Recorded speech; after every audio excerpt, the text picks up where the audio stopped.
Hey, what's up, guys? Welcome to the Stereoscope podcast. This is number 3. I'm Byron. I'm Anthony. And we got something special for you today. We spoke with Matt and Thomas from 360 Labs. That'll be at the end of the episode. But we're going to do the new stuff right now. Seems like there's a lot going on right now. CES, when we're shooting this, is day 2 of the actual CES event, not just preview, and there is so much going on. So the first thing we have is Amazon is working with some immersive content creators on an in-person immersive event. So it's going to be from the guys at Arts District Studios, Brooklyn, and Vortex Immersion. And the reason I think this is interesting is because those are both immersive content creators.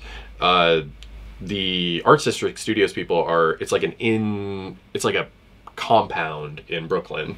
But the other one is Vortex Immersion. They're a dome-based video production company. And that stuff is getting so big right now, especially with the Sphere.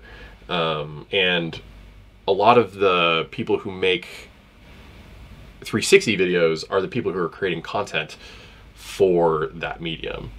I think it's really interesting that Amazon is making this connection right now because we have acquaintances that develop this 360 content, and it's good to see that they're getting a place to display that stuff. Yeah.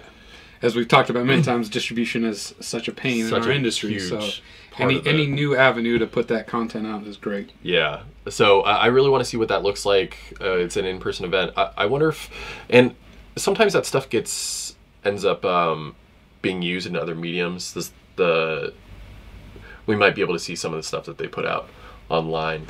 Here's some of the immersive stuff. This is a video that they shot, some New York content creators of the space in Brooklyn. And then this is some of the Vortex immersions. How do you feel about these immersive video, the like dome experience stuff? Have you seen any of that type of stuff? I mean, not really, not anything modern. I mean, not since like we talked about this a little bit in the interview that we did. Both grew up going to like Omnimax type experiences. For me, it was in Fort Worth, Texas. So that was my first like dome experience, which I loved, and it's what my earliest immersive experience was that. So I think it's cool and it's interesting because it's about the only way to do immersive content as a group. Yeah. Unless you all have headsets in different places or whatever. But I think keeping a social aspect of like going to a movie theater or whatever, I think it's cool. It looks cool. People are going, and like I've always said, whatever pushes the whole idea of immersive content forward is great. Well, it isn't spatial /3D whatever stupid term you want to use. It's still cool. It's still part of that. So I think the more we break the old media paradigm, the better. I will say the one thing that sort of annoys me about some of these things is that it always seems like it's tied to some sort of corporate media push, like this is only happening because Amazon is trying to promote Wheel of Time, Sure. But remember TV shows 100 years ago, or not even 100 years ago, are like brought to you by Lucky Strike. Absolutely true. So that was, and it was so heavily integrated. So it is part of the just capitalism, baby. Yeah. Okay, moving on. It's the sad reality of it. Oh God. So this next one is actually pretty relevant for everybody in the industry. So there was a big announcement at CES. It was actually it was on Monday. Wi-Fi 7 launches promising near zero latency for wireless VR. So this is a big one. It's not immediately relevant to the video industry, the immersive video industry, but it has a knock-on effect that I think is huge for the industry. Yeah, I was going to say, it's probably not fair to say that it's promising anything for VR. It's just Wi-Fi 7. But looking at what Wi-Fi 7 can do could, like you said, have some really interesting knock-on effects into the VR industry because of what we're looking at right here, where you can pipe different bits of data through different bands. Yeah. And isolate bands for different purposes, and that's cool. I think this has the opportunity to really change the way that people use VR headsets. I mean, standalone seems to be the thing right now, but if you want to drive much higher fidelity experiences, I think PC like based VR is always going to be around because people are always going to want to push the boundaries of what those headsets are capable of doing. And I think, especially since I had a thought yesterday that the Valve Deckard is something that we haven't seen yet, right? We've heard rumors about it. Heavily leaked. Yeah, everybody knows that it exists, but we don't really know anything about it other than at some point there were two separate devices. So the last thing that I read was that at one point it was both a set-top box, like a console, sort of like the Steam boxes from 2013, 2014, and the headset portion, and that they will work together in tandem, so to have like a consoleized PC VR experience with a headset that streams instantly. It feels to me like Valve has known that Wi-Fi 7 is coming and possibly is waiting to announce based on the standards for Wi-Fi 7. I mean, this is all purely speculation. I have to put that out there, but it seems like the two things are inextricably linked. So like I really do think that the headset's getting smaller is so relevant to the industry. I mean, so many people, their issues with the headsets is the comfort, the weight, yeah. And I think, you know, the Quest 3 seems to be a big game changer. All, like, we're going to talk about this later, but there's so many new headsets being announced, and there's AR, there's VR. But one thing I've noticed from the existing headset makers is the people that have been doing it for a while is that they're all slimming them down, or the people who work in the VR industry, like Immersed, the Immersed Visor, that thing is small and it's sleek.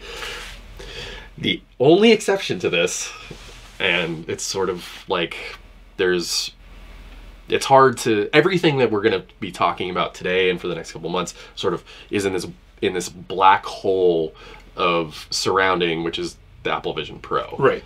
The Apple Vision Pro, so Apple has not been in the VR space in any real capacity up until now. Apple don't say VR either. Yeah. Yeah, exactly. And what did they do? They made their headset as big and as bulky as it looks. I mean, you can. I wouldn't necessarily call it big and bulky, but it is absolutely going to be heavy. And it is metal and glass. I don't know, it looks pretty bulky to me, but it's metal and glass. But it is. I mean, you have to admit, it's the best looking headset. Yeah. How much that matters is one of those things that I find really interesting, because I think a big hurdle to people consuming this content, I feel like in the way that it's supposed to be consumed, which is in a headset, is the idea of wearing a headset. Like, people don't want to wear things. So maybe making it cooler on the outside is important. So you have personas and whatnot, the outside thing. But yeah, from a comfort perspective, I mean, we're already seeing with the Quest 3, which is much lighter, benefits greatly from having like a battery head strap on to sort of balance the weight, right? It's actually not much lighter. It's only supposedly without the facial interface and the headband, it's actually only 7 grams lighter than the Quest 2. No, but I'm saying compared to the Apple Vision Pro. Oh, yeah. Much lighter. That's all I'm saying. So this is one of those things I think is interesting, that even though the Quest is much lighter, it benefits greatly from having that sort of ballast of a battery on the back, and which is an interesting thing with the Apple headset, because it has to have an external battery and it goes in your pocket, and so you have all this weight on the front. Baffling decision. So but it looks cooler to not have it, and that's an interesting. Yeah. I think there is something to the vanity of people, and that's why I still think that wireless PC VR is always going to be a thing, and I think there's just a certain subset of the community that really likes the ability to push. I mean, you can't run Half-Life Alyx on it. Right. Not yet. Not yet.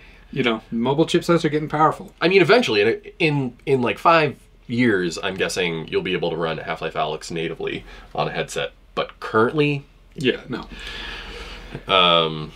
Yeah. So it's an interesting thing, and I mean, in some ways, the Vision Pro is, even though it's a standalone device, a lot of what they showed off is like using your laptop, using it as a weird like floating laptop display for your MacBook.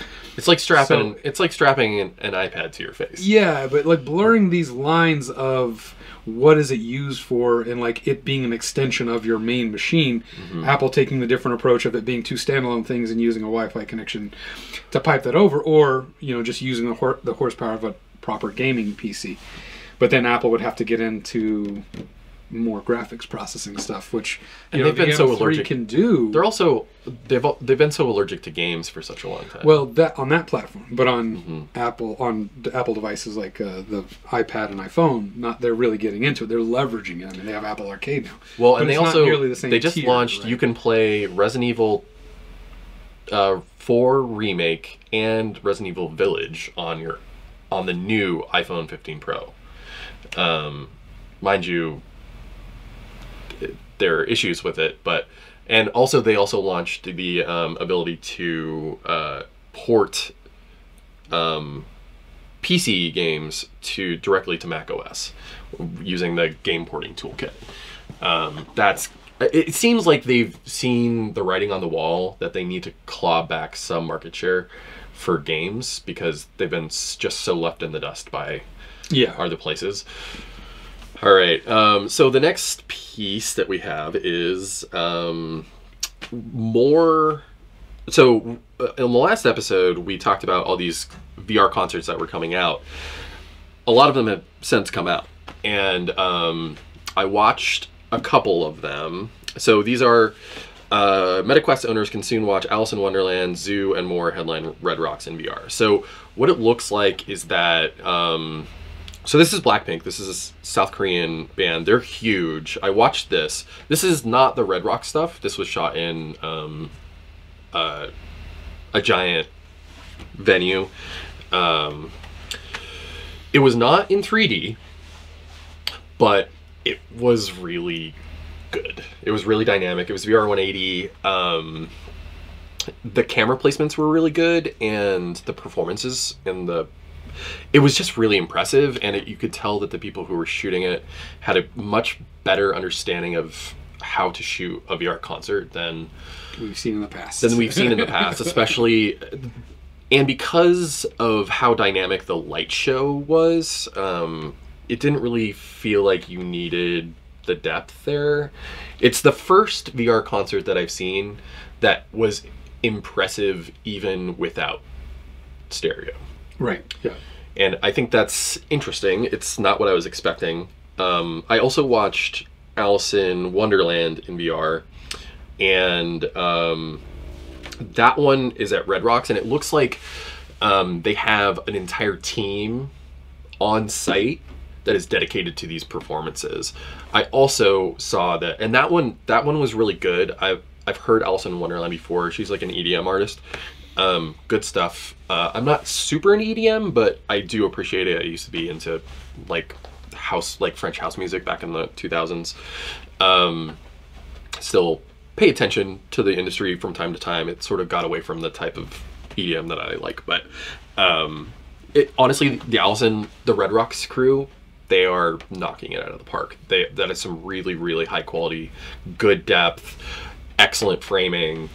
Really strongly, if you're into EDM or if you're a fan of like Alison Wonderland, you should absolutely go watch those concerts because they're really, really good. They are incredibly high quality, and they're exactly the type of stuff that I want to see in VR. That's how VR concerts should be done, is the way that they're doing it at Red Rocks. Really good stuff. Yeah, it's good that it's finally happening. The other thing and it's this video that we're looking at right now, is they announced Doja Cat is getting a VR concert. They literally announced this yesterday. Doja Cat is huge. She's one of the biggest performers in the world. She's a Grammy winner. I mean, she's won so many awards at this point. It's fucking crazy. I'm interested to see who does this. I hope it's not the Blackpink. Despite the fact that the Blackpink team, it was a good video, I really want to see this with some depth. I really want to see this in stereo. Yeah. But apart from that, this is huge. This is the type of thing that we need to see. We need these huge artists with like global reach to be able to like really capture those audiences. Yeah. To get to the point where like they are not just like, it's not just making content for people who have headsets. It's content that makes people want to go get a headset. This is a destination. Yeah. This is a destination thing. This is a reason for people to get headsets. This is a reason to bring people into VR. And I think there are certain other video platforms that could really do from bringing in people from the outside by doing this type of strategy. I don't know if they have the budget for it, but hey, it's in your best interest. Yeah. Yeah. So these were produced by a couple different. So apparently the Blackpink was produced by the Diamond Brothers, and the Red Rock shows were produced by Dorsey Pictures, which is a much bigger video production company that usually does like Discovery Channel stuff. It looks like they're most likely based out of the Pacific Northwest, but yeah, good stuff. Really like that. Oh, and I have to say that the 3D versions are only available on MetaQuest TV. All of these you can watch in venues, but on venues they're only in 2D. In 2D, like we said last week. All right, so moving on. So this is the stuff that more CES stuff, and this stuff is definitely relevant for us and for the video industry because it's standalone headsets. I think are the largest medium for watching, like market segment.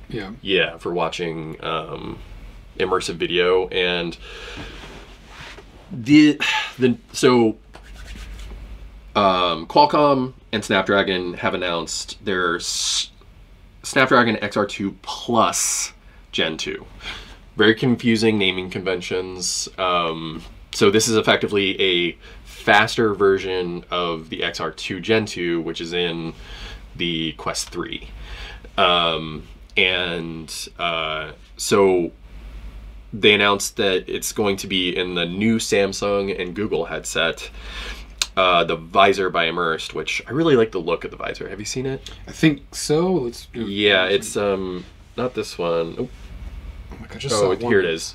This is the Immersed headset. I think the look of it is really cool. We'll see it here in a second. Yeah, because it looks a little bit more like. I think I was just looking at it. Yeah, there it is. It's pretty slick. It looks like what you would have thought VR headsets look like in the 80s, you know? Yeah. I was gonna say it also just looks like 80s sunglasses, like what a wrestler. But I appreciate that at least, you know, and the reason why I think this look is so good is because it looks futuristic, and it doesn't just look like a big blobby brown thing on your head. You know?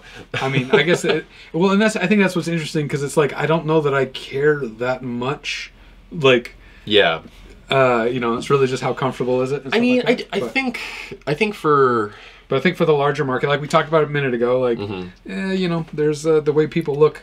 I think that's one of the main reasons why Google Glass never took off, is because you look crazy wearing it, you know. They do look sort of weird. So the XR2 Plus Gen 2 has some pretty impressive specs. Like they're saying support for 4.3K display resolution per eye at 90 frames per second. That is insane, absolutely huge.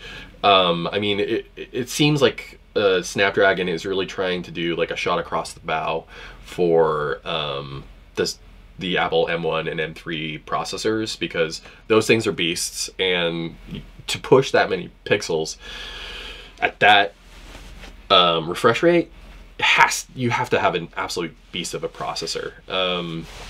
And the other thing is that they're showing this reference headset for So the big difference is that this thing can handle up to 12 cameras, and so the Apple Vision Pro has, I think 8 cameras on it. Yeah, I can't remember. It's got so many cameras on it. That's why the color pass-through is so much higher quality, and their hand tracking tech, because really when it comes down to it, to be able to have that type of fidelity, you need to be able to really see into places that you can't usually. The occlusion is a really big problem with hand tracking and with mixed reality, and so having that many cameras really allows you to minimize occlusion in the best possible way. Yeah. But I feel like it's not just the number of cameras; it's the amount of processing behind and it, the quality, of the cameras, and that's why that thing's $3,500 versus $500. And so the other thing is that there was a secret company that was not released, and when this announcement came out, there was another company that was withheld, and we have since learned that was Sony and their new mixed reality headset, which was a pretty big bomb that dropped on Tuesday at their keynote, and I'm sure a lot of people are.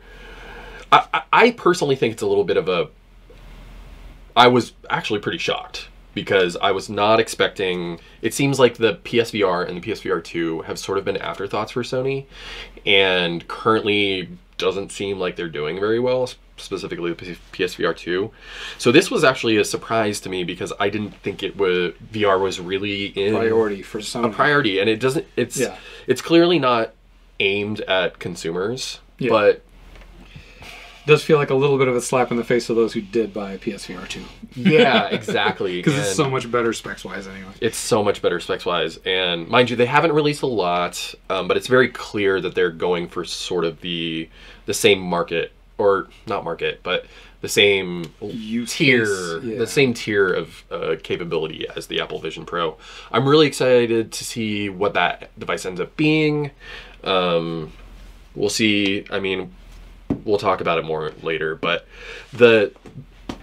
this new chipset is going to be a huge thing for the industry, and I think I was actually surprised when the XR2 Gen 2 launched, because I actually thought it was going to be a little bit faster than it actually is. Don't get me wrong, the Quest 3 is really incredibly powerful, but it wasn't quite as powerful as I thought it was going to be. But this explains it, because they had something else in their back pocket. Yeah. All right. Let's see what we got. Oh, and this was the announcement of the Google and Qualcomm headset. And the Google Qualcomm thing is really interesting, because they both got out of the VR market about 5 years ago. Yeah. With the Gear VR and the death of Daydream. And now they're partnering, despite the fact that they were antagonists at the time. We'll see. It's a fun space, especially when I feel like this is a real long-term market and or segment or whatever.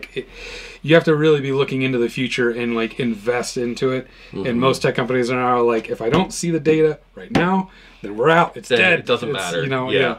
So they're constantly jumping in and out of things, because nobody has a. God, I hate to say it this way, but nobody has a vision for the future. It's if it's not... I mean, and this kind of permeates, this has infected Hollywood now, too. It's why we have remake after remake and sequel after sequel. I feel like Meta does have a vision for the future, though. That's fair. That's fair. Yeah, They're the only ones. Bosworth and his Ray-Ban-esque AR glasses that he, dropped out of nowhere in a bomb last month. Saying that they're working on a glasses form factor AR VR device. Yeah. That is going to be at the same quality as the Apple Vision Pro. That's crazy to me. Yeah. He also said that it may never see the light of day because they're too expensive to produce. Yeah. And I'd have to go back and look up this quote. Maybe I shouldn't even bother saying it. But something along the lines of this is the most complicated piece of tech in this sort of genre ever created by humans. It's just such a lofty thing, but there's also some really, I don't know, it's some really interesting tech. I would love to see what that looks like, though, because that's sort of been the dream of what these things are, we're going to get into it at the very end, but just an absolute cavalcade of new headsets bursting onto the market, and they're all sort of iterating and going in a slightly different road from each other, which is exciting to see. The last time this happened, really, it felt like when the Windows Mixed Reality headsets were released back in like 2017, 2018. Oh, well before that, right? Because, I mean, I bought mine in like 2018, and it was old by then. It was old, Lenovo Explorer. So it was like 2016, I think, is when they were released. And so there were all these new headsets coming out, and then Windows Mixed Reality slowly died, and then was finally killed last month. Well, exactly. They lost interest in it or whatever, and And I feel like we haven't got any this amount of new headsets since then. Yeah. So it's a very interesting time. Yeah.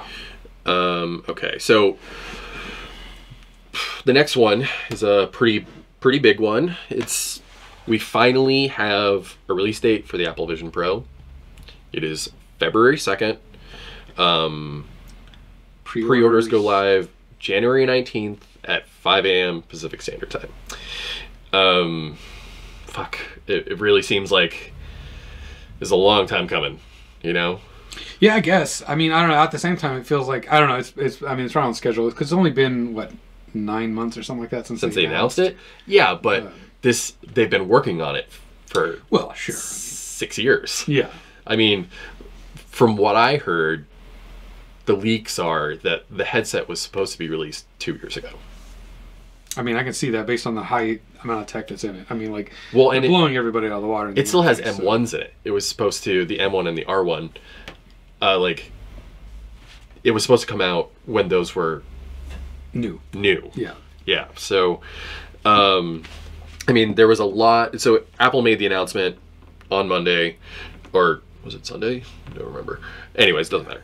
And there was a lot in there. So announced February 2nd. Oh, this is great. In the announcement page, they said, Vision Pro also introduces Apple Immersive Video, a remarkable new entertainment format pioneered by Apple that puts users inside the action with 180-degree, three-dimensional, 8K recordings captured with spatial audio. That sounds remarkably similar to what we're doing right now. Similar to what we're literally doing right now. And have been. So, yeah, pioneer. Apple didn't pioneer shit. It's a little bit of a stretch. You can put it together if you say, okay, well, because they bought, was it NextVR? NextVR, yeah. Several years ago. And in that way, NextVR was a pioneer in this format. And that word pioneer is doing a lot of work, though.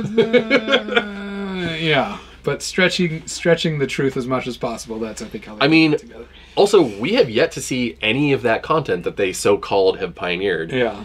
They haven't, I mean, supposedly they've demoed it at the events, but they haven't released any footage of that stuff online. Like, I have not seen any proof that this stuff exists other than the people that have demoed it. So, Apple, whatever your release strategy is for this, you're not hyping it up enough by showing us any of what it is. Yeah, but very frustrating. I do think it's unfortunately all a part of their plan because the entertainment factor is the secondary use of this device. It is a productivity device, and it is, like you said, an iPad strapped to your face. It's designed to just be another device in the ecosystem to just marry you more and more into the walled garden. That's part of it. It's as I've started playing with spatial video on the iPhone, which more on that to come, I can see thoroughly that that's where they're going for. It's mostly about capturing your own memories and reliving them, and then eventually this content library will come. But just like when the iPhone came out, there was no app store, there were no games. Yeah, it did like 8 things. So I think we're on a similar thing. Obviously. Slightly accentuated by they're already working on it because obviously you can't just overnight release videos, but I don't think that's the big push for them at all. Yeah, supposedly they're barring developers from using the term VR, any term other than spatial. Right, VR, AR, MR, right out. Doesn't matter. Get out of here. Old we don't language. want you. Yeah. Which, I mean, again, I'm also not, like, while that sounds dumb and frustrating, I'm also okay with it because I think they probably have tested this stuff out. And I know when I talk to people, I have a neighbor that I've talked about VR video several times, and every time he goes, "What's that again? What's VR?" So I kind of get it, because at least the word spatial gives you some, like, context about what it is, right? Well, For somebody who just doesn't know anything. They're calling their games, right? They're calling their games spatial games. Sure, okay, that's fine. I guess I understand why they're doing it, but it seems draconian, and it seems like Apple, what they are constantly trying to do is pretending like they invented the wheel, you know? And as somebody who, we've talked about this, is not in the Apple ecosystem, the only reason I have any desire to be in the Apple ecosystem is because of that stupid stereo camera on the iPhone. It's like, I won't say 15 spatial. Pro. Like, give me any other device with, I would even buy the Slam phone just because I want that, and I don't want an iPhone. Just, but resistance is futile. We'll see. We'll see. My feeling is, like, I don't care. Like, whatever it takes to get the device in people's hands and get it into the mainstream and get people looking for video and looking for content. I don't care what they call it. If that's what works. And I mean, we've got a long history of, like, the geeky techs, like we are, don't have our finger on the pulse of the mainstream. Hey, Woz would say different, Well, but like Jobs without Woz and Woz without Jobs would not be Apple, right? Like, you need the technical, and then you need that bridge between, like, here's this cool thing. Let me tell you why this is what you need in your life. Like, that was Jobs. And as much as we can dog on their ecosystem and the walled garden, all that stuff, it's working. Yeah. So it also says here that they have a new head strap so there's going to be 2 separate head straps that are going to be coming in the box with this thing, which I think is really interesting. It's sort of the exact opposite of what Meta does, which is give you the least effective head strap that you immediately want to throw away. Yeah. Though, despite the fact that these look very beautiful, they look over-engineered to not do the thing that they're designed to do. We were talking about this. We talked about it in the podcast. We talked about it a little bit earlier. This is going to be uncomfortable as fuck without a counterweight. Straight up, calling it now. I mean, I've also heard a lot of people talking about this, that the leaks are that it is incredibly heavy. Yeah, because I don't believe they demoed originally in the announcement this one with the top band over the head. No, they announced that recently. Makes sense, because, like, that's a lot. It looks like a lot of weight. It looks like a lot of weight. Yeah, and as somebody who has used, I have at least 5 different head straps between my Quest 2 and my Quest 3, and if you don't have the right head strap, it's a situation where your desire to use the device is minimized. Yeah. And it's a barrier for entry, it's friction, it allows you to not be able to put yourself into the device in the way that is comfortable. Yeah. And for a device that, like, Apple definitely intends you to use for hours at a time, again, demoing, like, the idea of, like, editing a video in VR with your laptop. This is a Quest 1 mistake. And this is a Quest 1 mistake. You're not going to spend 8 hours with this. This is something that Meta, like, has already dealt with years ago.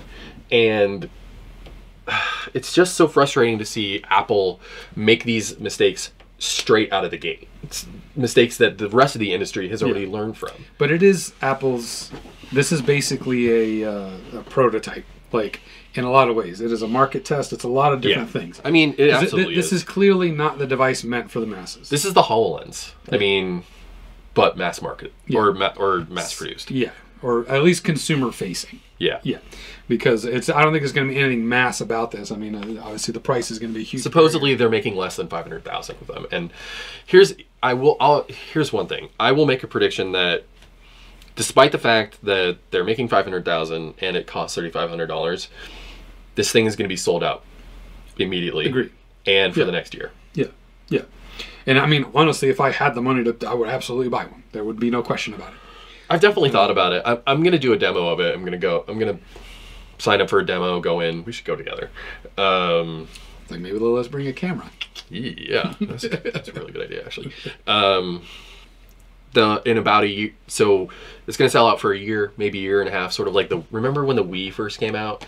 They had stock issues and it was perpetually sold out for the first year and a half. It's going to be Switch. It's going to be exactly the same situation. And then in a year and a half, when they launch the new one, it's going to be 30% cheaper and it'll be a moderate success. Yeah, it does make me wonder, like, would it only be 30% cheaper, or are they already working on the $1,000 version? Because I feel like anything above that, we could never call it mass market. But I don't know.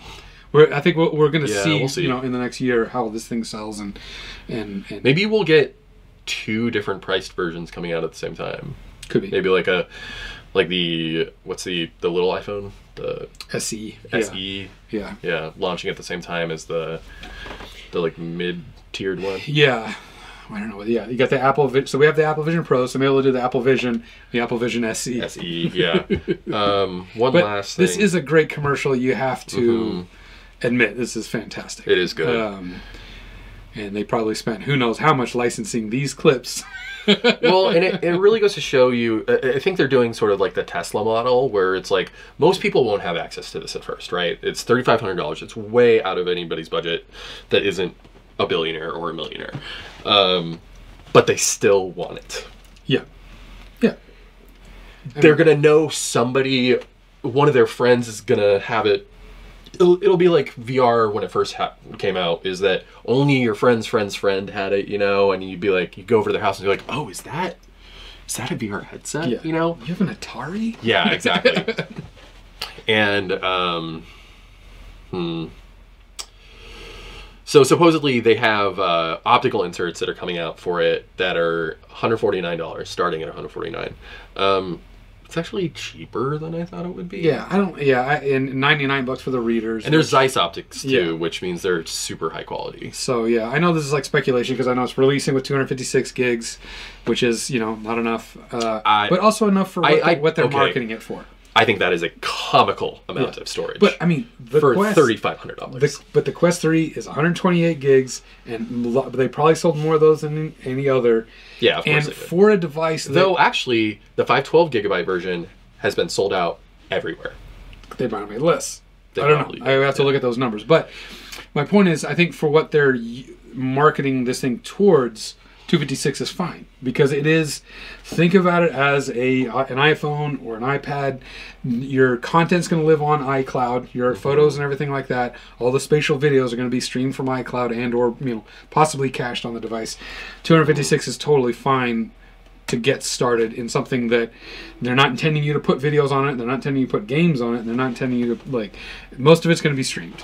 Maybe that's all just for devices or games. They do say that it is the most complex device they've ever created. Yeah, I mean, to me, it's priced reasonably for what it is, which is the most amazing bleeding edge tech that is out right now.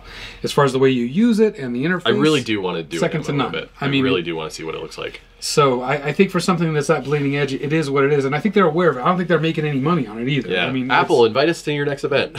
Yeah. All right, moving on to our last stage here. This is sort of the scramble to talk about all the various headsets that came out. So yeah, just real quick, there were a bunch of headsets released or announced at CES. Some of them came out a couple days before CES, but they're all in the same window. Yeah, so we've got the TCL Rayneo X2 Light Air. Good Lord. Worst name I've ever heard. Worst naming convention ever. So these are interesting because these are technically full color 3D stereoscopic capable AR glasses. So I feel like Rayneo X2 Lite features binocular full color micro LED technology capable of displaying 3D content at 1500 nits to eye at a resolution of 640 by 480 pixels.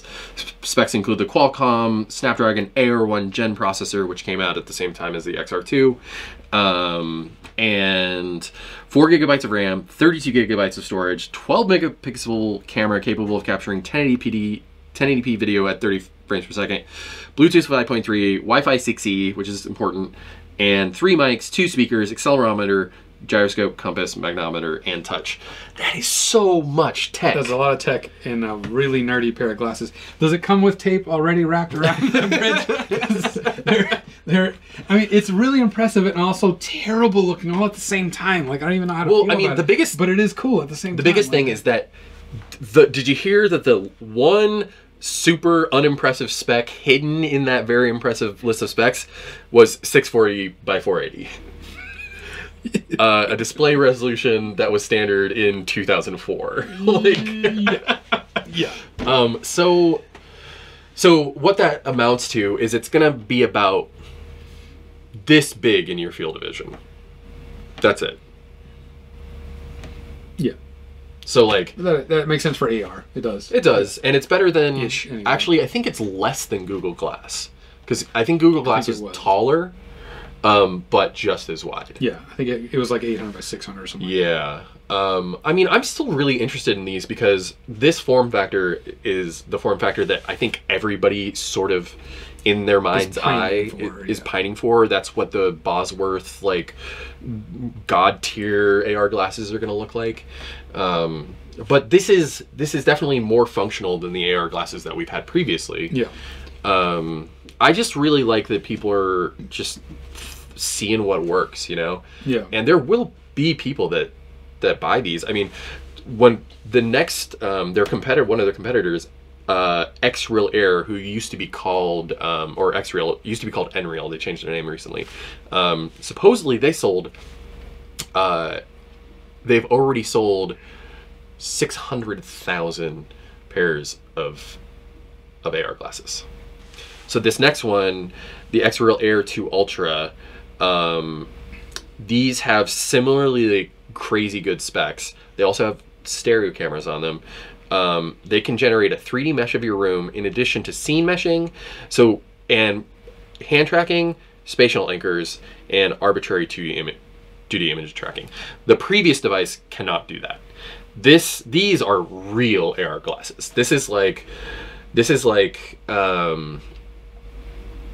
you can watch movies, but it also has a limited field of view. But this has a much bigger floating screen because this uses a reflected projector. So there's OLEDs in this part right here, and then it reflects onto the screen, it makes it much bigger in your effective field of view. So it looks like you have this giant screen that's floating in front of you, and so like tracked objects can move around in here, but it's still only about this big. So anytime you turn your head away from that field of view, anything that spatial anchor is gone. Yeah. You have to be looking at it for it to be there, which I think is interesting. But the fact that they've already sold so many of these is impressive. I think they understand their market segmentation. I also have to be clear here. This device requires a Samsung Galaxy 22 or 23. So it's doing offboard processing on the phone, and it is a tethered device. So it plugs into the little thing here, and it's called like N-beam or something like that. I think that's interesting. I think it's one of the best ways to do this is if you're going to do all the processing offboard, just make them super light. I mean, I sort of feel like it's what Apple was going for, but didn't do. Yeah. You know? I mean, maybe. I don't think it was what the Apple was going for. I mean, just because... Well, they had their canceled AR glasses. They had prototypes. Yeah. I mean, okay, yeah. If it was something else, not for the AVP, because supposedly it's why Joni Ive left. Yeah. Was that he wanted something more in line with this. Okay, so next, and this was what we were talking about earlier. I'm gonna skip the Megan X Super Light, and I don't think it's relevant enough. Yeah. We're just gonna go into the Sony headset. So the Sony headset, we talked about it a little bit before. It's 4K OLED displays, and it's mainly a creativity device. I think that's super interesting. We have a picture of this dude? Oh, yeah. Here it is. Yeah. It's got an incredible design. I mean, you can really see Sony's design language really Yeah. It's funny because like This is where aesthetics are interesting because to me this is horrendous. Really? So I think it ugly. looks great. I don't know. At least it has a design language Yeah, to I mean, it. that's like, cool. It is. It could be worse. I mean, it looks like it's a built-in battery or something in the back, but the controller looks exceedingly fragile. Yeah. But yeah, I don't know. Well, and it's a mixed reality device that's designed for content creators to be able to shape, use this little ring thing to sort of. It's specifically for 3D modelers. Actually. Yeah. It's like, I don't know about content creators so much, but like people working probably in the automotive industries. Well, it's also, you can see there's no light blockers on the side. Yeah. It's designed to be flipped up constantly. Flipped up and like just sit there so you have a sense of where you are in space. Because if they're using 4K OLED displays, those can get really bright. If they're using pancakes, though, that's going to kill a lot of light. So we'll see. I don't know. I'm excited for where this ends up going. We talked about it a little bit before, but yeah. So I do have one last little bonus topic, and it's really just sort of a fun thing. 3D TVs are back, baby. Maybe, baby. But yeah, probably. We'll see. It's just a prototype. They didn't announce any actual release plans for it, but supposedly it's designed to be used with Steam VR. That they've worked with Steam to create a Steam VR driver, so you can play VR games, or at least you can play games in 3D. Yeah. And a lot of that. I've actually been waiting for something to do this. I'm just really glad it's 37 inches. It's designed to be a PC monitor, but 37 inches is TV size. Yeah, I'm really excited. Yeah, it could be interesting. I'm also skeptical, but I'm very because I still don't know about the viability. I mean, even watching a 3D movie in headset feels weird sometimes because it's this 3D in a 3D environment. Like, it doesn't quite, like, there's something weird about it popping out, and there's this weird, you gotta try not to pay attention to the edges, of the screen. So it's interesting, but I'm also not, I don't hate the idea, because it's supposed to use cameras to change the perspective depending on where you are and all that good stuff. That's what you can barely see them, but they're right there. Yeah. All right. Anyway, looks like we're out of time. Yeah, but this is a good episode. I'm excited for you guys to see Matt and Thomas from 360 Labs. You'll be seeing that in just a couple minutes.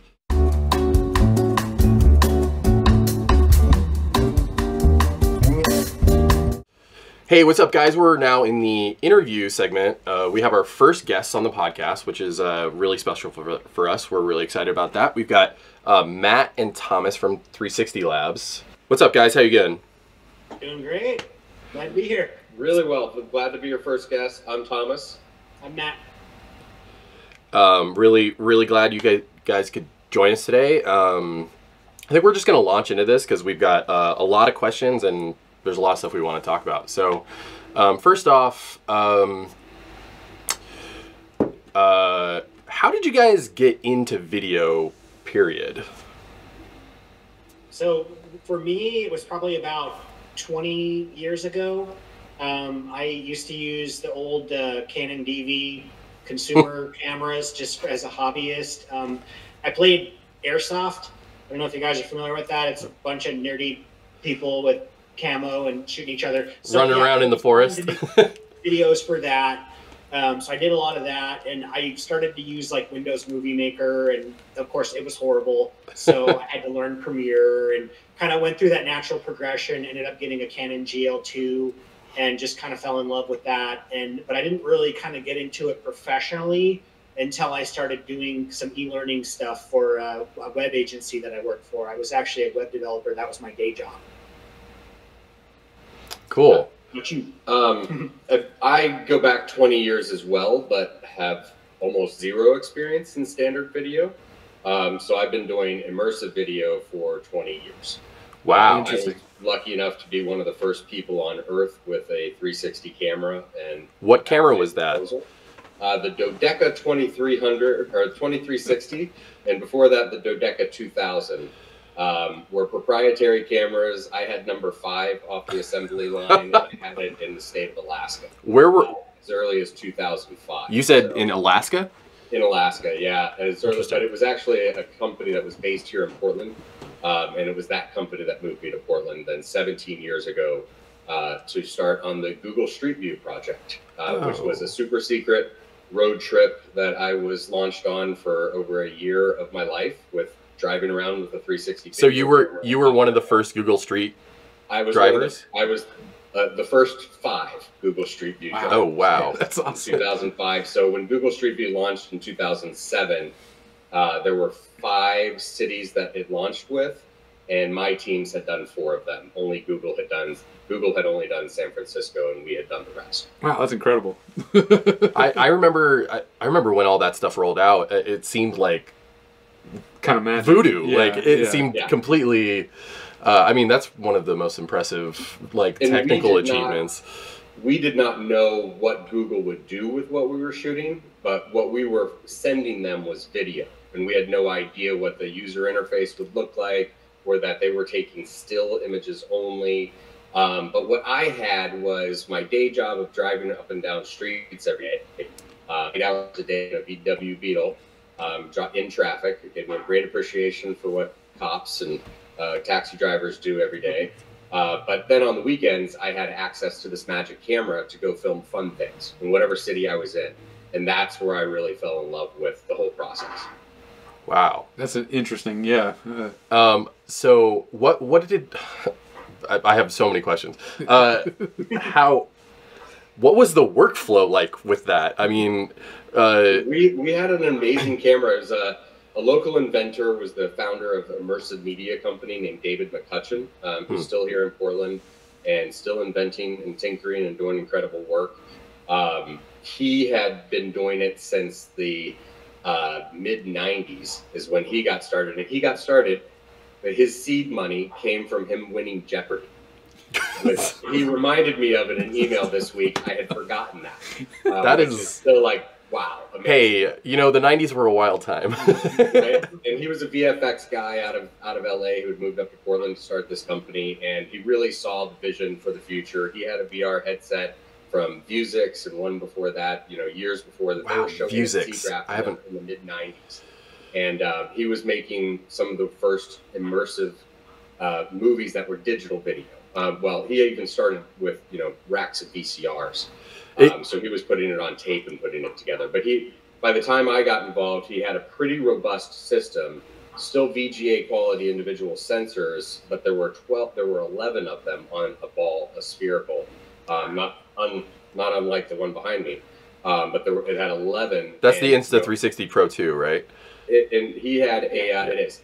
And he had they had a software that would stitch it together, and that they were all synced, and they had global shutter, and the stitching process was pretty elegant, and it was a really robust camera system. I got to do a lot of great things with that.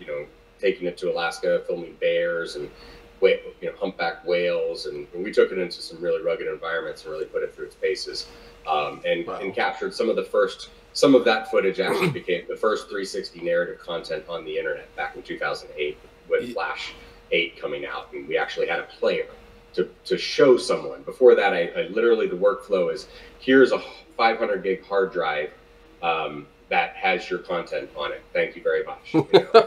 Sign the invoice here. Wow, delivery is a lot different now. Yeah, it has come a long way. Sometimes it's not that different. Now, Matt, how did you get into immersive video? So I got into it because of him. So I became a Google trusted photographer when they launched the program where you could do kind of like Street View indoors. And I had never taken a panorama before, but I was a photographer and I had photography studios. And I was, like I mentioned, I was doing video at my workplace at a digital agency. And a friend of mine said, I was looking at Street View the other day, and I walked into this local dive bar, and I was surprised that I could walk right through the door. And I thought, what the hell is this? What dive bar was that? He clicked the link to learn more, and he was like, Matt, there's one guy in Portland who's doing this, and it was him. So he's like, you should apply and you should try this, because I was trying to kind of get away from web development and do more photography and video work. And, sure enough, that was Thomas, the first guy that did that. And Google called me and set me up as well. And we were the first 2 trusted photographers here in Portland. And my monopoly was over. Yeah. So we met and decided that we'd have a few beers and kind of talk about how do we collaborate, work together. And he showed me a 360 video on a laptop, and I had just learned how to shoot regular 360 stills. And when I was like, "You can do video with this," and it was like, I couldn't believe it. And I was like, "If we start a business, we need to sell that. That is what we need to do." And that was, I think, 2013, and we launched our company in 2014. We're coming up on our 10-year anniversary next May. Oh, wow. Amazing. Congrats. Yeah, awesome. And just to go back quickly to the tech we were using to create 360 video at that point, shortly after the Great Recession, or during the Great Recession, Immersive Media folded, and I lost access to the magic camera that I had already for 5 years at that point. So, there was a bit of doldrums around that, but then GoPros got half the size, from GoPro 1 to Hero 1 to the Hero 2. And we started tinkering with some colleagues of mine here in Portland with jamming those things together into a cubicle design. And we were using photo stitching software in batches to stitch, video frames together. So we were able to go from a $150,000 camera to one I could get for $2,400 at Best Buy. Which really changed everything. And then, 3D printed mounts came for the GoPros after that, and stitching software came after that. And, Matt and I knew that we had something we could do something with. We could actually make content. So we had quite a roll of content that we had already created from December to Remember 2013. Here with a whole group of great bands that we shot on stage at the Crystal Ballroom. Which was hilarious because the bands and the promoters and the agents had no idea what we were doing. So we were filming bands like Portugal the Man and Phoenix and Lord, and we would tell them about the camera, and they would just be like, yeah, sure, whatever. And we'd shoot with it, and then later they're like, wait, that's video? What?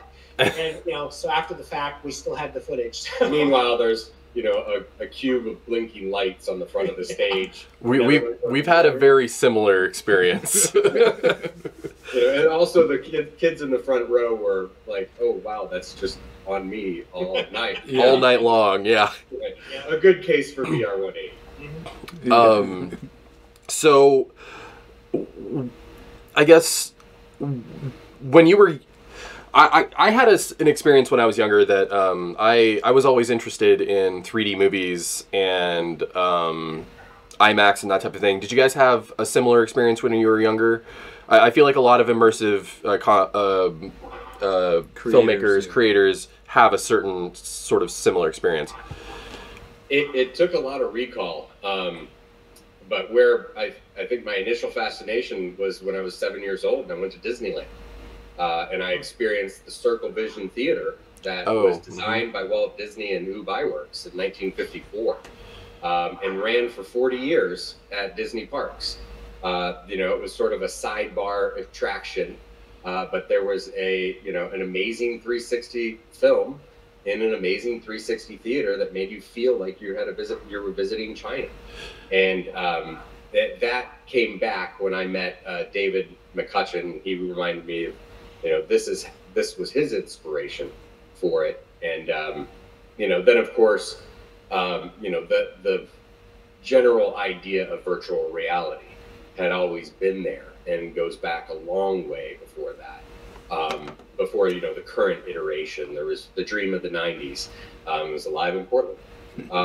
So, that whole idea, it's the kind of thing that fundamentally, when I first saw it again, I was 30 years old, in a log cabin in Alaska, and I went, oh my God, that's cool. There's no way that's not cool, and there's no way the world doesn't love that. And I think that's an experience that's been now had by thousands of 360 creators around the world, that we know somewhere, in our lizard brain, that this is fundamentally cool, and it's important, and it's going to be around for a long time, and we've only just begun. I feel like you mentioned Disneyland. I remember going to Captain EO, and Then they turned it into Honey, I Shrunk the Kids 3D. And then, but also what you were talking about with Soarin' over California, they sort of still have that, because that's in a dome, I think. Right. It's on in a dome experience, and that's sort of just an iterative thing on Circle Vision. I remember I had a ViewMaster as a kid. The ViewMaster, I was obsessed with the ViewMaster. I mean, those were just still photos, but they were 3D. And invented in Portland. Really? First marketed in Portland, Oregon. The ViewMaster. Sadly, with some Nazi connections from like. Oh dear 30s. God! But you know, there's a dark part of every history. Yeah. But yeah, when you go back there, Portland has a wonderful immersive media history. I'm really figuring that out. There's so many. I've realized on DOVR, I'm going through and I'm seeing all these videos with like the St. John Bridge, and I'm like, wait, how many of us are there in this city? You can search the Library of Congress for stereograms or stereographs. Yeah. That were shot here in the 1860s and 1870s. That's by some of the first photographers that ever had a 3D camera, right, system. And there's some great history there. They were the images that inspired the first national park in Yellowstone when they were taken by the first railroads back to DC and shown to members of Congress and to the president. Wow, fascinating. What about you, Matt? Did you have any experiences with any of these type of things as a kid? I think for me, I mean, growing up in Oregon, I always liked to do nature photography, and that was kind of why I wanted to take pictures, and kind of why I wanted to pursue that as a hobby and later as a profession. So with immersive filmmaking or immersive photos, I can re-experience something that I've actually seen. I can go back there to that point in time and relive it. And the first time I did that in a headset, even though it was just a cheap kind of janky phone holder headset, I fell in love with it, and that's how I wanted to shoot from then on out. It does seem like a lot of people gravitate towards that type of content in immersive media. It's incredibly powerful, especially when it's done really, really well. Yeah. I mean, there's a reason why it's so popular. Yeah. Some of the first videos I ever experienced were that, and I mean, the first time you see a really good one, it takes your breath away. I'm going to take a right turn and go into a little bit more of like industry stuff now. So CES is right now. There's been a lot of pretty big news. Nothing earth-shattering, but considering it's only Wednesday. Yeah, I know, exactly, right. Given that there are all these new headsets out, it feels like there's a new headset being announced, every like 3 to 6 months. Here comes Sony, here comes Apple. Yeah, exactly. Where do you see the immersive video / VR industry heading? Well, I really hope that, eventually we'll start to see more like Hollywood level content and more investment in the content creation, because right now it just seems like everyone's like, throw out some cameras, put up a platform, and scale. Everyone get out there and shoot. But a lot of it is just stuff that's not really worth watching. And I think if we take the time to really create content, and it's high-end content, it's featuring, actors we know, and it's featuring like franchises we know, that's going to be the kind of thing that people are going to talk about and say, wow, I loaded up my Quest 3 and I watched this awesome movie, and everyone's going to like that, and they're going to talk about it just like they talk about some of the popular games that are out there. But we really haven't had that moment with immersive media, but I think that with the headsets getting better, we're getting closer to doing that. Yeah, I mean, I remember being blown away when I saw the first Star Wars 360 piece, right?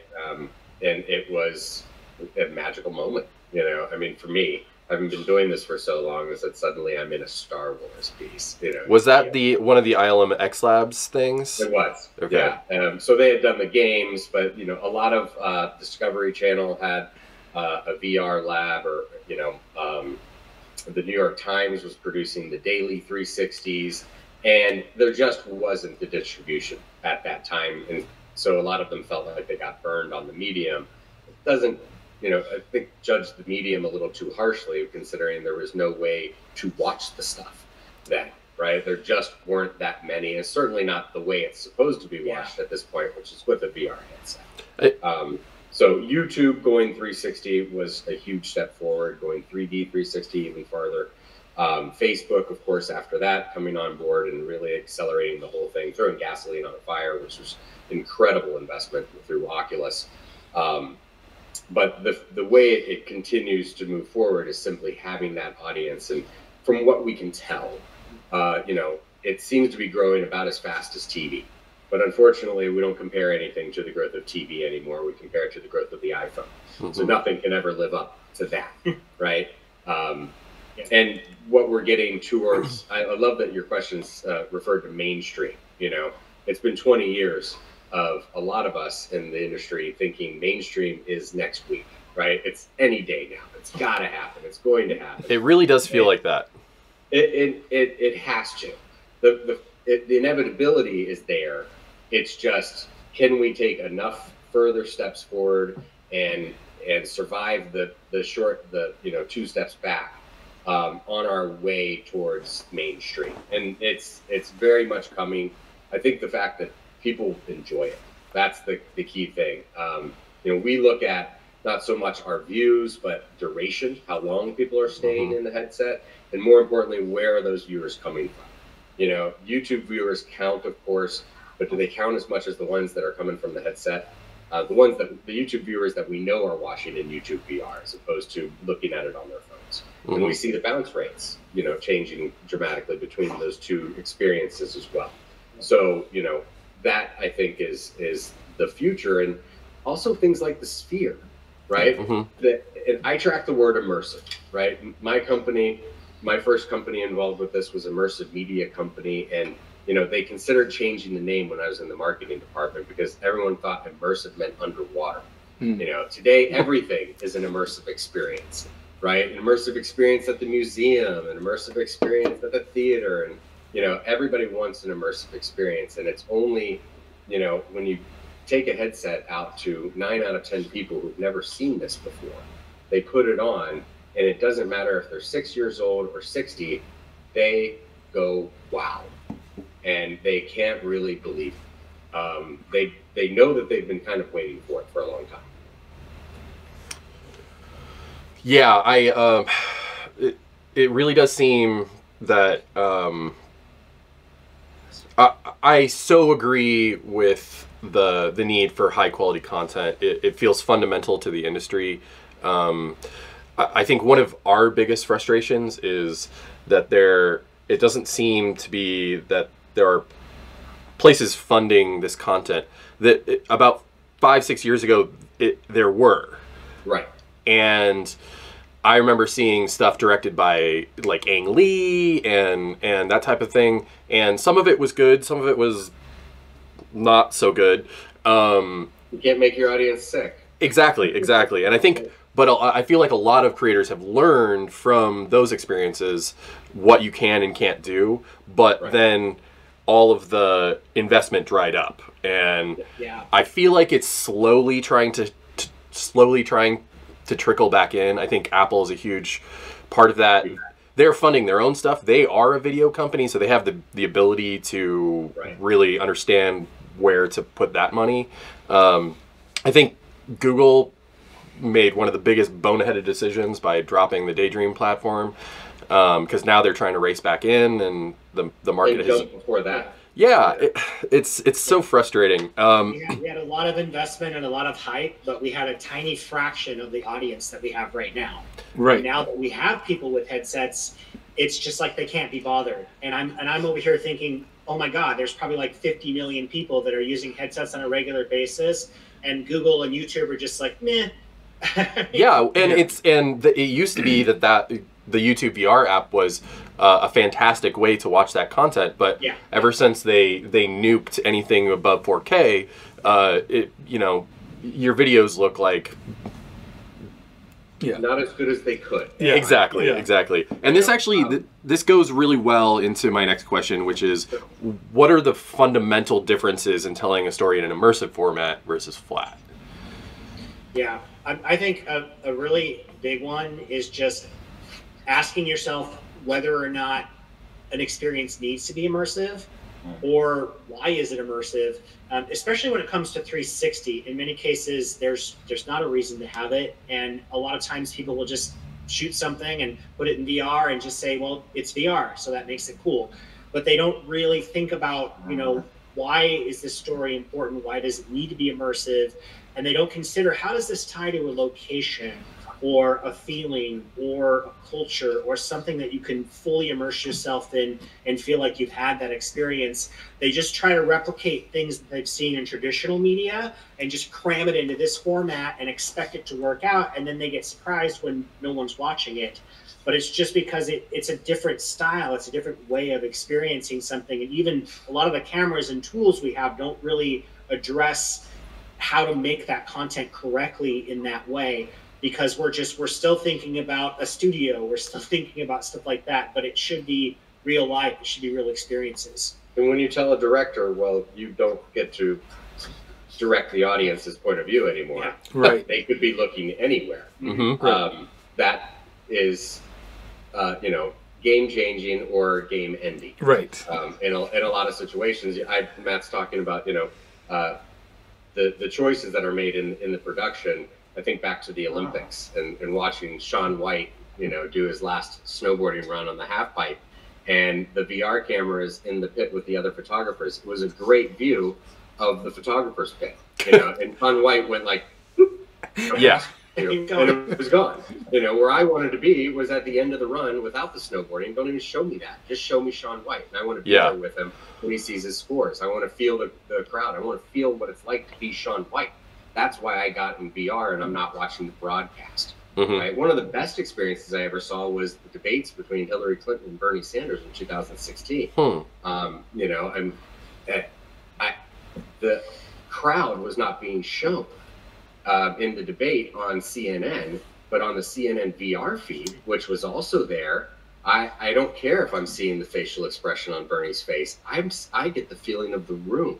Right? I feel like I'm in the room. And yeah, I know it's Anderson Cooper because I can see his white hair shining over there. Yes, I'm farther away, but I can get the general sense of the energy in the room and the answers to each question, much more than the audio feed was giving me from the television. So you're talking about presence then?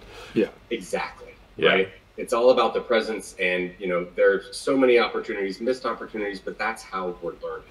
Through all of these processes. It's great when they jump back in, because if the audience is there, they will come back in. They will be doing this sort of stuff. And what it takes is small creators like us and like you guys continuing to push the medium forward, because when John sucked all the investment out of the room with $63 million Google and Disney money, and then couldn't decide if they wanted to be a camera company, a media platform, or production studio competing with everyone they're trying to sell cameras to.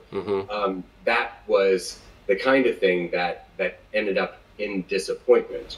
And if we raise an army of photographers and videographers, and as my kids call me a virtuographer, out in the world, we're going to get that great content. We're going to get those great stories from what's happening in real life. And for me, immersive content comes down to whenever the location is part of the story, then that is a great answer to the question, why do it in 360 or why do it in immersive in general? Well, then how you shoot it and how you assemble it is also really important too. It's a very different art form. Understanding visual cues that are going to draw the eye or make someone turn their head, and then when they turn their head and you cut to something else, what's going to be in front of their face. You have to understand that as well. And then spatial audio can also be that thing that cues people in and makes them, and that goes back again to platform limitations and hurdles and problems. Spatial audio is a big one that should work ubiquitously everywhere, but it doesn't. And it would change so much if it did, especially with directors who are concerned about, well, how am I going to allow people to follow the story? Well, those audio cues can do that. Those visual cues can do that. But it's a different way of thinking when you're shooting versus, shooting with the standard camera. Do you guys have a sound engineer? We do. We work with a local guy. His name's Corey Crawford, and we've worked with him for like probably 7 years now. 8, I think. He was just getting into spatial audio and contacted us and just said, I see you guys do immersive video and I really want to jump into this. And ever since that first project, we've had him on every single one. So he's a field engineer as well as a sound designer and mixer. So he's kind of jumped headfirst into we put all that of that. poor guy in some rough spots. I can only imagine. I actually worked with him back in November. I worked with him on a regular 2D shoot in November. Awesome. Yeah, because I remember looking up you guys. I was like, hey, I know Corey. It's always a disappointment if we can't bring Corey on a trip. Yeah. Because it really does seem to me that you need a dedicated sound engineer for spatial audio because there are so many, like you said, platform limitations. You never know if you have to be using ambisonic or some other format that, Which order, blah, Yeah, blah, I mean, blah, I really like binaural because it's just stereo and it's hard to mess it up. But ambisonic is also really powerful in the right use case. I think we're okay. So actually, that brings us right into the next one. What are the biggest hurdles to producing immersive video? What are the pain points? Oh, geez. We changed with time, but I know. This question I realize is pretty broad, but and I loaded. mean, sometimes it's flies that are attracted to camera lenses. Yeah, I mean, that's a big one. Really? All the outdoor work that we do. We were in Brazil this time last year, or the beginning of the year last year, and we had several shots ruined because, man, they, insects that wanted to join the camera. But fish eyes look like eyeballs. So that's true. Interesting, huh? Yeah. But I mean, for me, it's back to what we talked about with the platforms. It's hard to get good distribution, and as a content creator, it's hard to get the content discovered. And it's frustrating to see that, like, we talked about YouTube, but the same thing with Facebook, for example. Like, if I publish a new piece on MetaQuest Studio and I share it on Facebook, which it's both the same company, same platform, Facebook will penalize me for sharing an external link to Oculus.com where my content lives. Or I can also put like a picture and then try to say, look in the comments, but no one's going to do that, right? So, like, why is there not a simple way for me to say, watching your MetaQuest? Yeah. Please, boss. Exactly. Please. And just stuff like that would make it so much easier. And then back to the YouTube, being limited to 4K, and just, it just frustrates me that it's not easier to give people that great experience, because back when the hype was crazy in 2015, 2016, they were pushing it like crazy, but people were watching it in cardboard and they were just having a horrible experience. And now that we have great headsets, I really just want people to feel like I did back then when I watched it in a Samsung Gear VR, and it was a great experience. Like the first time I watched something from Felix and Paul, I was just like, oh my God, this is amazing. But everyone can have that experience, but most people back in 2015 unfortunately didn't. Someone strapped them into a roller coaster in a Google Cardboard, the phone was falling out, and they were like, okay, this is terrible, I hate it. And that was it, they were done. But I think that, we need to redeem ourselves and come back and say, look, now the hardware is better, the video quality is better. We have what we need now, but we need the support of the platforms, major social media platforms, and players like Facebook and Google to step back in and help make that immersive media a great user experience. Yeah, it's very frustrating, because even just a few years ago, I was talking to like an Amazon video guy, and he was like, VR video's dead. Like 360's dead. And I'm like, okay, that's a hot take. Discovery is a huge, as it has been called dead many times. Right. Discoverability is a huge fundamental problem with the industry. Yeah. That's part of the reason why we started the podcast, is because we wanted to be able to highlight the great work that we see happening throughout the industry. And so that's featuring videos, bringing on creators, because I feel like so much good work is just being lost to time because the audiences don't know how to find it. Right. So, and or the whole thing isn't always taken seriously. Like I still see VR getting compared to 3D TVs, right? And the sort of failure. They're like there's this expectation that's eventually just going to die off. Hey, but 3D TVs are back, baby. Well, that's an interesting thing, but yeah. When I started in marketing at Immersive Media Company, I was told never use the term virtual reality. Yeah. It was the dream of the 90s, and it's dead. It's the death nail of marketing. And, no one wants to hear that. It immediately makes me think. And then, look at the last 8 years and XR, MR.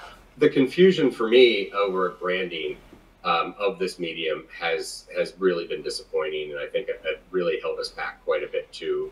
There's one format competing against another format. Okay, 360's here, but it's not good enough. It has to be 3D 360. Oh, and now that's terrible. Let's do VR180. That's the way of the future. And now we're back to, but we can't work with avatars in a 3D environment. Both the content and the avatars can't both be 3D. So when we watch a film that was made in high quality 3D, like COVID-19 from Gary Yost, in venues and MetaQuest Horizon, it's a standard, VR or 180 and not even 3D at that point. Well, yeah, I mean, if you on the podcast, the Blackpink the MetaQuest performance, if you watch it in venues, it's flat, but on MetaQuest TV, it's in 3D. Right, because nothing in venues where there are avatars with you can be 3D because it breaks your brain to have 3D avatars and CG walking around in front of 3D. Though I did notice actually that there is a place in venues where they have 3D with avatars. It's the aquarium. The aquarium is 3D, and there are it's the only video that I've seen that's 3D. I have to jump back in there with my kids. Yeah, I noticed it and I was like, oh my god. I thought I was going crazy for a second, and I was trying to check to make sure that it was a video, and it's definitely a video, but it's the only thing that I've seen. Right. I mean, Meta, I feel like a lot of these problems are Meta is, the 900-pound gorilla in the room, and I feel like right now we're sort of at the whim of whatever their decisions are. And the film industry is hyper-focused on quality. Mm-hmm. And thank God for it, right? But Silicon Valley has a lot of ADD going around. And, so one thing is popular for 1 week, and then they move to the next week, and it's all about the data, right? And the data reflects today. Right. It doesn't necessarily predict into the future as well as they think it does. So what we have to rely on is that fundamental gut feeling of 9 out of 10 people I show this to think it's very cool. Right. And they like it, and they want more of it. And, when you make a 6-minute film and show it to a room full of kids in VR headsets, and they're all clamoring for, they want to watch all 12 of the videos you have on that headset, and they don't care what the content is. They don't care what it is. They just want more of it. Sure, show me a documentary from the beef industry. I get to be a cowboy for a minute. They came for the race car, but now they're going into tree hugging and, the list of whatever various content you have that you happen to have on there to show them because they just want more and they've got the time. And their mom's standing there going, well, when is this going to be over? And then the kid says, no, Mom, you have to try this too. That's, that was an experience we had at EarthX back in 2019 with the last booth, I think, that we actually manned pre-pandemic. And, it's an exceptional experience that just renews your faith day after day when you have the opportunity to see it. I think that the immersive industry in general missed our magic moment with the pandemic because the whole world was just too busy trying to start living, in video conferencing mode. We were all baking bread. We were baking bread. There was a lot of baking bread, and shooting home 360 videos. Yeah. That is the other production I do every day. Is film my family life in 360 all day, every day, all the time, all the birthdays, all the moments, all the Christmas mornings, because that's the retirement plan. That's I'm going back because I can relive this stuff. The most important moments of my life will be in the can, and I will have them. I have so much stuff I've never stitched from that stuff. Just you know, waiting for the days and when you know, the kids are gone and the house is quiet, and you know, I have a little more time on my hands, but I have all this content, and thankfully, you know, AI is going to be up-resing it for me, and it's going to be, you know, the magic to come is really exciting. What we can do with all of that. So, you know, never stop shooting and never toss anything. I think it's interesting because you mentioned kids, and I feel like they're going to grow up with immersive media. He has two that both have, and they're going to have I feel like they're going to have expectations for this type of stuff that we see as a lark, or some people may see as a lark, but it's going to be fundamental for them, and they're growing up already building communities and building worlds in Minecraft, right? Absolutely. They're doing it in Horizon, and you know, you go into Roblox, majority of population 1. Mm-hmm. I'm doing battle on the daily with, you know, raging 6-year-olds who you know, are living in an immersive world where you know, their friends are there. They're able to talk with them. I'm meeting people from all over the world. I'm playing with kids from Africa. I'm playing with kids from Japan. It's spectacular. Even immersive video, though, you know, it doesn't always have to be games for kids. And my 6-year-old checked out the Space Explorers, and he was, you know, he was on the International Space Station, and he was immediately glued to it, and he watched it it was probably like a 20-minute episode, and I had to like tell him, okay, we gotta go do something else, because he just kept wanting to watch. I find there's a lot of space nerds who are into immersive media because, I mean, the ISS documentary is one of the most incredible things I've ever seen. There's a camera on the International Space Station. It really I mean, the overview effect is real, and the feeling that, I mean, we've got that up there. The feeling that you get from seeing that this is real, it's not fake, we're on this orb floating through space is... For me, seeing the sun as a white star out there, and not the yellow star I'm accustomed to. Yeah. And being like, is that a color correction problem? Oh my God, it's not. Right? And that light is so very different on the inside. It's amazing. Yeah. You know, and when my kid saw it, she's got all the mission stickers on her bedroom wall. And when she turned around and saw those same mission stickers on the International Space Station, she felt like she was there, and she felt very much like if she made the right choices, she could be there in real life, that she could be one of those people. And she saw a different future viscerally, more than just watching a movie, so much more than just watching a movie. No matter how well that story is told inside the frame, it could not do what that piece did for my kid. I feel like I've had dreams about things that I've experienced in immersive media, and I haven't dreamed about media since, I don't know, I was like a child, Star Wars or Star Trek. But now I've had dreams about being on ISS or being on Mars. That could be because of For All Mankind, but anyways. So talking about the next generation, what advice would you have for the next generation of immersive video creators? Yeah, I think I already hit on that. Go ahead.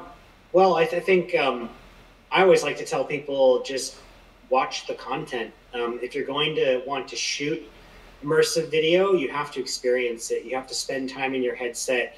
You know, go to places like YouTube VR, Meta TV, DOVR, and watch as much stuff as you can, because that's how you learn what works and what doesn't work, what you like. You get an idea and you start to experience those things, and they inspire you to go out and shoot those things yourself. A lot of people, I think, just want, you know, to get quick views, and they're like, well, what if I do this? But like, really research it and jump in all the way and find something that inspires you and makes you excited to want to shoot your own experiences. Yeah, I think I touched on it a little bit. Always be shooting. Yeah. Never throw anything away. Never know what it's going to have value to you in the future. And a different value, it might be that day with that friend that isn't here with you anymore. That kind of thing. That life throws you curveballs, right? But beyond that, I think you've, you know, it would also be to live your life in real life, to find that thing that story you want to tell, right? That story that touches you. For me, it was raft guiding and taking people out into the wilderness and seeing what was left of the wilderness, and trying to bring that experience to people digitally. But it might be the experience of family. It might be the the experience of your city, and your neighborhood and your community and what's going on around you. The great thing about 360 is that, specifically 360 is that it's a camera that's always rolling, so you never know what you're going to get. Is there any wedding in the world that's not worth bringing a 360 camera on? Not $400. Yeah. But why not? When grandma cracks that joke, just to see all the crazy stuff that happens on the ancillary. Exactly. Yeah. It gets the shot. Right. You don't have to worry about pointing the camera. When the whale breaches, the chances of a camera actually being pointed in that direction are very slim. Mm-hmm. So, it's everything that you do is a great reason to just bring, one of these pocket cameras along. And I think that, athletes are obviously finding that with the ubiquity of, how great it is to post social media, shorts and whatnot, coming from instead of a GoPro, having the Insta360 on the helmet. That goes a long way. And we all have our own adventures, right? And they're all important to someone. And we all have communities. I think that's what the internet's taught us over the last 30 years. And 360 is that thing that helps you translate the whole experience in one way or another. It works as a regular camera, but it gets even more than that. And that's the beauty of it. Yeah. Well, it looks like, guys, we're running up on our... yeah, we've got 5 minutes, but yeah. 5 minutes. Is there anything you guys want to sort of throw out there? Anything you guys want to talk about real quick in the next 5 minutes? A scramble? Well, we're working on a project. We might put it out there. Sure. We lent a camera to an old climber and raft guiding buddy of mine, and him and a bunch of friends took it up the big wall at Yosemite and El Capitan, and putting together a sort of a long format piece about their climb as sort of the next outdoor adventure piece that we'll be releasing, and that's a lot of fun. I'm about to show it to those guys in a 360-degree conference, 360 video conference tool that we love to use called Avatar.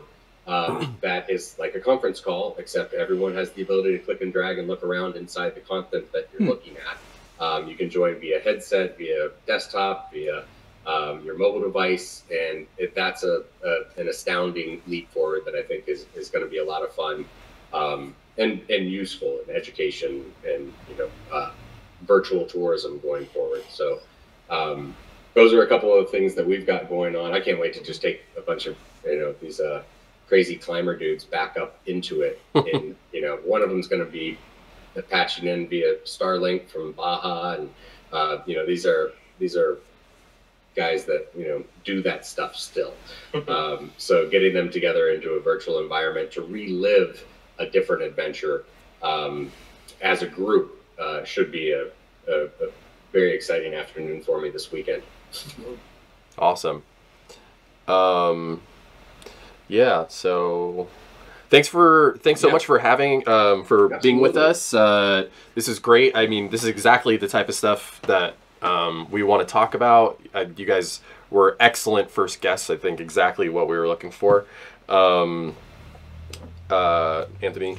Yeah, I like what he said. I'd love to do this again sometime. We should follow up at some point and see where things are at with you guys. Absolutely. Let's meet together in real life down here in Portland someplace. And there's a rather large growing community of immersive creators in this city specifically, and for good reason. We can do this together. We can grow it up from the ground up. And start pushing, people with decision making and bigger checkbooks than we have, to make more content. And I think that we have the opportunity here, and I have since the beginning, to create a hub of media development in this city, specifically with this type of content, and onward and forward. Yeah, I definitely feel like Portland is always on the cusp of becoming the next big media city. It comes in waves, but I feel like we're on an uptrend again. So it's all about what kind of surfboard you got. Right.